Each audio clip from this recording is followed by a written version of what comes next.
खिलाफत के बिना अपना नहीं कुछ भी गुजारा है, यही जुल्मात बहरोबर में एक अपना सहारा है। खिलाफत के बिना. Isa Al-Masih alaihissalam dari Palestina ke Kashmir, bagian 1. Benarkah Isa Al-Masih alaihissalam turun dari langit? Rasulullah SAW telah menjelaskan siapa sebenarnya Isa Al-Masih alaihissalam yang dijanjikan di akhir zaman dan dari mana datangnya. Rasulullah SAW bersabda, "Kaifa antum iza nazala ibnu Maryama fikum wa imamukum minkum." Bagaimanakah keadaan kamu, umat Islam, ketika datang anak Maryam, Nabi Isa, di antara kamu, umat Islam, menjadi imam kamu dari kalangan kamu sendiri, minkum. Bukhari jilid 2 Kitabul Anbiya, bab nuzul Isa ibnu Maryam. Berdasarkan kepada hadis ini, Rasulullah SAW menjelaskan bahwa Nabi Isa atau Isa Al-Masih alaihissalam yang dijanjikan akan turun di akhir zaman adalah dari kalangan umat Rasulullah SAW, yaitu dari antara umat Islam sendiri, sebab dalam hadis tersebut terdapat perkataan minkum yang bermaksud dari kalangan kamu sendiri. Gelaran atau misalan sebagai Isa Al-Masih alaihissalam kerana membawa misi yang serupa seperti mana misi Isa Al-Masih alaihissalam yang pernah diutus di kalangan umat Israel. Pada masa Isa Al-Masih alaihissalam diutus, umat Israel pada ketika itu berpecah belah, dan pada zaman Isa Al-Masih alaihissalam dari umat Rasulullah SAW, yang mana kedatangannya janjikan di akhir zaman juga menyaksikan umat Islam dalam keadaan yang serupa berpecah belah seperti mana umat Israel. Isa Al-Masih alaihissalam diutus tanpa membawa syariat baru, tetapi meneruskan dan mengembalikan ajaran sebenar Nabi Musa alaihissalam yang telah dicemari oleh tangan-tangan kotor ulama umat Israel pada ketika itu. Demikian jugalah Isa Al-Masih alaihissalam yang janjikan di akhir zaman sesungguhnya diutus tanpa membawa syariat baru, tetapi meneruskan dan mengembalikan ajaran yang pernah dibawa oleh Rasulullah SAW. Terdapat penjelasan daripada Rasulullah SAW bahwa di akhir zaman umat Islam sama seperti umat Israel. Sayyidina Abdullah bin Amr radhiyallahu ta'ala anhu berkata, baginda Rasulullah SAW bersabda, "Pasti akan datang di atas umatku sebagaimana yang telah terjadi kepada umat Bani Israel seperti sepasang sepatu, hingga kalau umat Bani Israel berzina dengan ibunya secara terang-terangan, maka umatku juga akan turut berbuat demikian. Ketahuilah bahwa umat Bani Israel telah pecah kepada 72 firqah, dan umatku akan pecah kepada 73 firqah. Kesemuanya akan menjadi bahan api neraka kecuali satu firqah." Para sahabat bertanya, "Firqah yang manakah itu, wahai Rasulullah SAW?" Baginda Rasulullah SAW bersabda, "Firqah itu ialah di mana aku dan sahabat-sahabat aku ada di dalamnya." Tirmizi Kitabul Iman ayat 287. Amat jelas bahawa penyelamat kepada umat Nabi Musa alaihissalam adalah Isa Al-Masih alaihissalam dari Bani Israel, dan penyelamat kepada umat Nabi Muhammad SAW adalah orang Islam yang bergelar sebagai Nabi Isa atau Isa Al-Masih alaihissalam. Ini juga membuktikan bahawa Nabi Musa alaihissalam adalah sama dengan Rasulullah SAW sebagaimana firman Allah, "Sesungguhnya kami telah mengirimkan kepada kamu seorang Rasul yang menjadi saksi atasmu, sebagaimana kami pernah mengirimkan seorang Rasul kepada Fir'aun."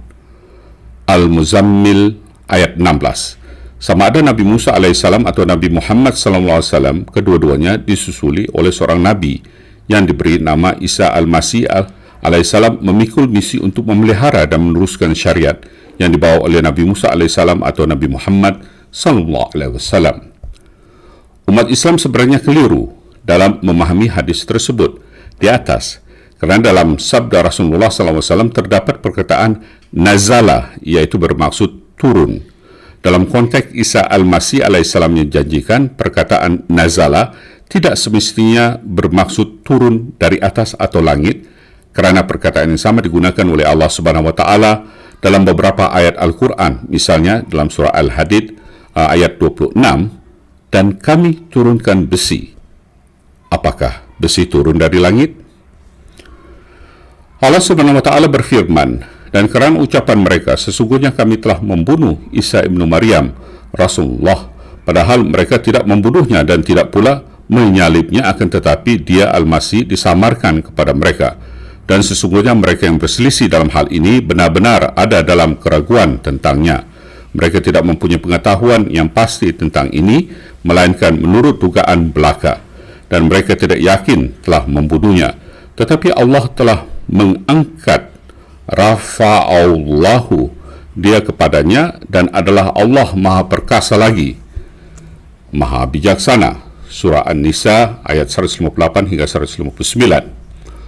Umat Yahudi berkeyakinan bahawa dakwaan Isa Al-Masih alaihissalam sebagai Nabi yang diutus kepada mereka adalah palsu. Ulama Yahudi ingin membuktikan dakwaan palsu Isa Al-Masih alaihissalam ini dengan membunuhnya di atas tiang salib, kerana mati di atas tiang salib telah tersurat dalam kitab Taurat sebagai mati terkutuk. Sebab seseorang yang digantung terkutuk oleh Allah. Kitab Ulangan 21 ayat 23. Perlu juga difahami dalam konteks perkataan telah disalib, dari sudut keyakinan umat Yahudi, bermakna orang yang dihukum di tiang salib mestilah benar-benar terbukti mati baru boleh dikatakan telah disalib. Dalam hal ini, walaupun seseorang telah diletakkan di atas tiang salib, tetapi jika tidak mati bermakna telah tidak disalib. Maka inilah yang dijelaskan oleh Allah Subhanahu wa taala, dan mereka tidak pula menyalibnya. Artinya, para ulama Yahudi telah gagal dalam usaha mereka untuk membunuh Isa Al-Masih alaihissalam dengan cara menyalibnya. Seterusnya Allah menjelaskan, tetapi dia, Al-Masih, disamarkan kepada mereka. Sebagaimana fahaman umat Islam, jika benar orang lain ditukar wajahnya dengan wajah Isa Al-Masih alaihissalam, dan orang tersebutlah yang telah disalib sebagaimana fahaman umat Islam hari ini, seharusnya Allah Subhanahu wa taala mengatakan, diserupakan Isa Al-Masih alaihissalam dengan salah seorang dari antara mereka, bukannya disamarkan kepada mereka. Allah Subhanahu wa taala yang Maha Bijaksana menggunakan perkataan tetapi dia Al-Masih disamarkan kepada mereka untuk menjelaskan bahawa Isa Al-Masih alaihissalam telah diperhatikan kepada para ulama Yahudi serta pengikut mereka yang menyaksikan peristiwa penyaliban, seolah-olah Isa Al-Masih alaihissalam telah mati di atas tiang salib sebagaimana yang diinginkan oleh mereka. Secara harafiah perkataan barrafa'ahullahu boleh diartikan sebagai dia, Allah telah mengangkat Isa Al-Masih alaihissalam, atau boleh juga Isa Al-Masih alaihissalam telah diangkat oleh Allah. Disebabkan mengangkat seseorang dengan jasad kasar ke satu tempat yang berada di langit, satu perbuatan yang bercanggah dengan sunatullah, maka perkataan rafa'ullahu hendaklah diartikan secara kiasan yang menjurus kepada makna di mana derajat Isa Al-Masih alaihissalam telah diangkat oleh Allah Subhanahu wa taala, atau Isa Al-Masih alaihissalam dimuliakan oleh Allah Subhanahu wa taala. Untuk lebih jelas lagi serta lebih mudah dipahami, banyak perkataan rafa'ah digunakan oleh Allah Subhanahu wa taala dalam Al-Quran.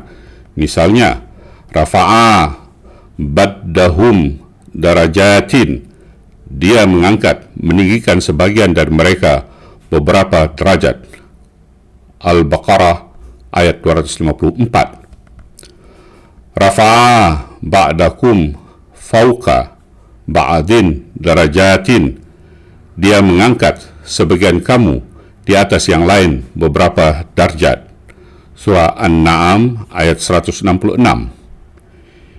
Inni mutawafika warafiuka ilayya, sesungguhnya aku akan mewafatkan engkau dan akan mengangkat engkau kepadaku. Surah Al-Imran ayat 56.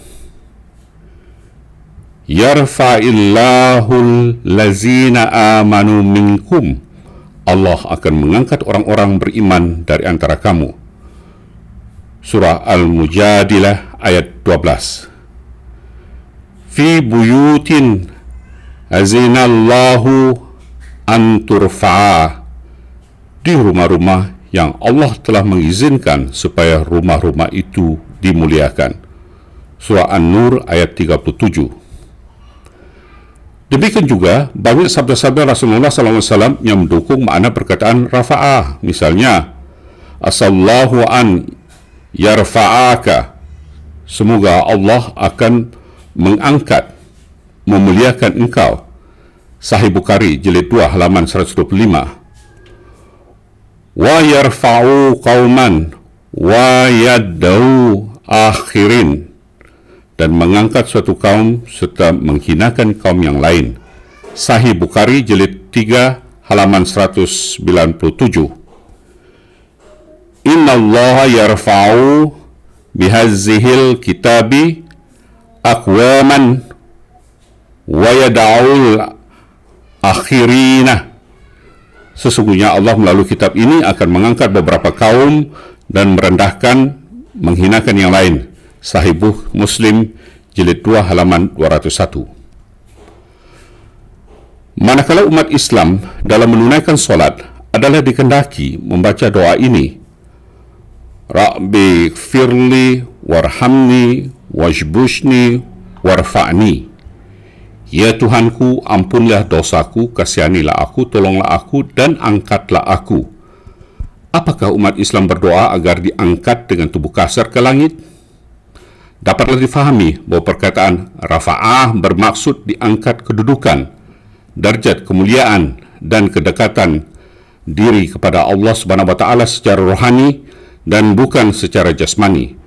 Demikian Allah Subhanahu wa Ta'ala benar-benar telah mengangkat derajat serta memuliakan Isa Al-Masih alaihissalam sesuai juga dengan pengakuan Isa Al-Masih alaihissalam sendiri.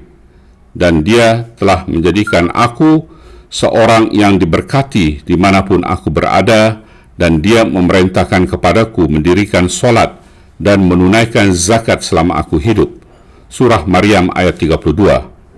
Isa Al-Masih alaihissalam sesungguhnya telah dimuliakan Allah dalam bentuk kehidupan yang penuh berkat, dihindari dari mati terkutuk di atas tiang salib, dan ramai umat manusia memuliakannya hingga hari ini, malahan berlebihan pula mereka mengagungkannya, sehingga dia manusia yang lemah dianggap masih hidup hingga saat ini, duduk di sebelah Allah Subhanahu wa Ta'ala di langit. Kini timbul pula persoalan dan perdebatan sesama para ulama, kerana beberapa ulama dan pemikir Islam tersohor percaya, malahan dapat membuktikan dengan berdasarkan kepada Al-Quran dan hadis Rasulullah SAW bahawa Nabi Allah Isa Al-Masih alaihissalam tidak ada di langit. Di antara ulama yang berpendapat bahawa Isa Al-Masih alaihissalam telah wafat secara alami adalah Muhammad Asad, The Muslim World League, Mekah, dan Islamic Center, Geneva, The Message of the Al-Quran, Rashid Raza, Mesir, Al-Manar jilid 5 muka surat 900 hingga 901, Mahmud Saltut, Mufti Besar, Al-Fatwa muka surat 52-75, Allama Ahmad Al-Azuz, Is the Prophet Jesus Alive, muka surat 23, Allama Mustafa Al-Maghagi, Universitas Al-Azhar Mesir, Tafsir Al-Maraghi, muka surat 195, Profesor Abbas Mahmud, Lebanon, Life of Jesus, muka surat 213, Said Qutub, Ikhwanul Muslimin, Fi Jilalul Quran, jilid 7, muka surat 66, Dr. Mahmud bin Sharif, Professor of Economic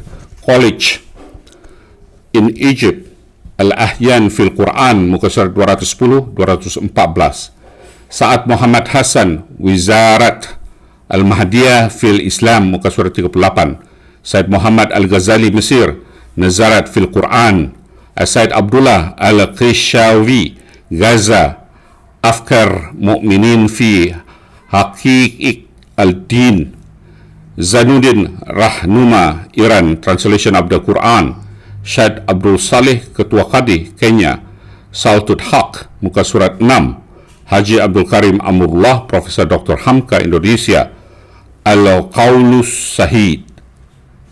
Jika pendapat mereka yang tersebut di atas mengenai Isa Al-Masih alaihissalam tidak benar, apakah mereka ini tidak faham bahasa Al-Quran? Dr. Hamka sendiri adalah seorang ulama yang tersohor di Nusantara ini. Ulama manakah yang berani mengatakan bahwa pendapat Dr. Hamka tidak benar? Kebanyakan para ulama percaya bahwa Isa Al-Masih alaihissalam masih hidup di langit dan akan turun ke bumi bergabung dengan Imam Mahdi bagi memenangkan Islam. Malangnya pendapat ini menyalahi akidah agama Kristen kerana mereka juga mempercayai Isa Al-Masih alaihissalam sebagai anak Tuhan telah naik ke langit dan masih hidup di sana dan akan turun ke bumi, tetapi bagi memenangkan agama Kristen. Bagi menerangkan kewafatan Isa Al-Masih alaihissalam, para mufassirin ahli tafsir berpendapat bahwa di akhirat Allah Subhanahu wa taala akan bertanya kepada Isa Al-Masih alaihissalam seperti mana firman-Nya dalam surah Al-Maidah ayat 117 hingga 118, dan ketika Allah berfirman, "Hai Isa putra Maryam, adakah engkau berkata kepada manusia, jadikanlah aku dan ibuku sebagai dua Tuhan selain Allah?" Isa menjawab, "Maha suci engkau, tidak layak bagiku mengatakan apa yang bukan hakku. Sekiranya aku ada mengatakannya, tentu engkau mengetahuinya. Engkau mengetahui apa-apa yang ada di dalam diriku, dan aku tidak mengetahui apa-apa yang ada di dalam diri engkau. Sesungguhnya engkaulah yang maha mengetahui segala yang gaib. Aku tidak pernah mengatakan kepada mereka selain daripada yang telah engkau perintahkan kepadaku, yaitu, sembahlah Allah Rabbku dan Rabbmu, dan aku sentiasa menjadi penjaga atas mereka selama aku ada di antara mereka. Akan tetapi setelah engkau wafatkan aku, tawafaitani, maka engkaulah yang menjadi penjaga mereka, dan engkau penyaksi atas segala sesuatu." Surah Al-Maidah ayat 117 hingga 118. Apabila Allah Subhanahu wa taala bertanya tentang keadaan umat Isa Al-Masih alaihissalam seperti mana hari ini, mereka beriktikad bahwa Isa Al-Masih alaihissalam adalah anak Allah serta jemaah Allah, maka Isa Al-Masih alaihissalam menjawab, dia tidak tahu menahu keadaan tersebut kerana dia tidak lagi menjadi penjaga ke atas mereka, dan Allah Subhanahu wa taala telah mewafatkannya. Sekiranya Isa Al-Masih alaihissalam masih hidup di langit dan akan turun ke bumi, sudah tentu dia akan dapat mengetahui keadaan umat Islam yang mengikutnya beriktikad bahawa dia adalah anak Allah serta jemaah Allah. Ini bermakna Isa Al-Masih alaihissalam berkata bohong di hadapan Allah Subhanahu wa taala, nauzubillah min zalik, dengan berkata bahawa dia tidak tahu keadaan umatnya. Selanjutnya Allah Subhanahu wa taala berfirman dalam surah Ali Imran ayat 56, "Ingatlah ketika Allah berfirman, hai Isa, sesungguhnya aku akan mewafatkan, mutawafika, dan mengangkat engkau di sisiku, dan akan membersihkan engkau dan tuduhan orang-orang kafir, dan akan menjadikan orang-orang yang mengikuti engkau di atas orang-orang kafir hingga hari kiamat. Kemudian kepada akulah tempat kembalimu. Lalu aku akan menghakimi di antaramu tentang apa yang kamu perselisihkan." Menurut Profesor Dr. Hamka dan berdasarkan kepada logat, ungkapan mutawafika adalah memberi makna mematikan. Sila rujuk tafsir Al-Hazar juz 2 halaman 181. Pada masa yang sama, Profesor Dr. Hamka dalam tafsir Al-Hazar berhubung dengan kewafatan Isa Al-Masih alaihissalam telah memuatkan fatwa Syekh Mahmud Saltut seperti berikut. Tidak ada dalam Al-Quran yang mulia dan tidak pula dalam sunnah yang suci suatu alasan jitu yang baik untuk dijadikan dasar akidah yang dapat menimbulkan ketentraman dalam hati bahwasanya Isa diangkat ke langit dengan tubuhnya dan sampai sekarang dia masih hidup di langit, dan bahawa dia akan turun ke bumi pada akhir zaman. Kesimpulan yang diperoleh dari ayat yang berkenaan dengan persoalan ini ialah bahawa Allah menjanjikan kepada Isa bahawa dia akan mewafatnya menurut ajalnya dan mengangkatnya kepadanya dan memeliharanya daripada tipu daya orang kafir, dan bahwasanya janji Tuhan ini memang telah terjadi, maka tidaklah ia mati dibunuh oleh musuh-musuhnya dan tidaklah ia disalibkan, tetapi disempurnakan Allah ajalnya dan diangkat derajatnya. Sila rujuk tafsir Al-Azhar juz 3 halaman 184. Apa yang dijelaskan di sini ialah janji Allah kepada Isa Al-Masih alaihissalam bahawa Allah akan mewafatnya terlebih dahulu, dan setelah itu derajat Isa Al-Masih alaihissalam akan diangkat ke sisinya, yakni dalam arti kata lain ditinggikan darjatnya. Tidaklah ia disalibkan sesuai dengan pahaman dan tujuan para ulama Yahudi. adalah bermakna mereka gagal membunuh Isa Al-Masih alaihissalam meskipun mereka berjaya meletaknya di atas tiang salib. Kabar angin bertiup kencang bahawa Rasulullah SAW telah terbunuh sewaktu perang Uhud. Lantaran itu turunlah ayat, dan Muhammad tidak lain melainkan seorang rasul, sesungguhnya telah berlalu rasul-rasul sebelumnya. Jadi jika ia mati atau terbunuh, akan berpalingkah kamu atas tumitmu? Dan barang siapa berpaling atas tumitnya, maka ia tidak akan memudaratkan Allah sedikit pun. Dan Allah pasti akan memberi ganjaran kepada orang-orang yang bersyukur. Surah Al-Imran ayat 145. Ayat ini memberikan kesedaran kepada umat Islam bahawa Rasulullah SAW hanyalah manusia biasa yang pasti akan wafat seperti mana rasul-rasul sebelumnya. Tetapi ini tidak bermakna umat Islam harus goyah keimanannya disebabkan pembergian Rasulullah SAW. Sehubungan dengan ayat ini juga tertulis dalam sejarah Islam tak kala Rasulullah SAW telah wafat. Hazrat Umar radhiyallahu ta'ala anhu dengan pedang terhunus di tangan mundar-mandir sambil berkata, barang siapa yang mengatakan Rasulullah SAW wafat, akan aku penggal batang lehernya. Dalam keadaan bersejarah ini, tidak ada yang berani mententramkan Hazrat Umar radhiyallahu ta'ala anhu kecuali apabila Hazrat Abu Bakar telah membaca surat Al-Imran ayat 145. Setelah itu akurlah Hazrat Umar radhiyallahu ta'ala anhu bahawa sahnya Rasulullah SAW benar-benar telah wafat seperti mana wafatnya Nabi-Nabi sebelumnya, termasuk Isa Al-Masih alaihissalam.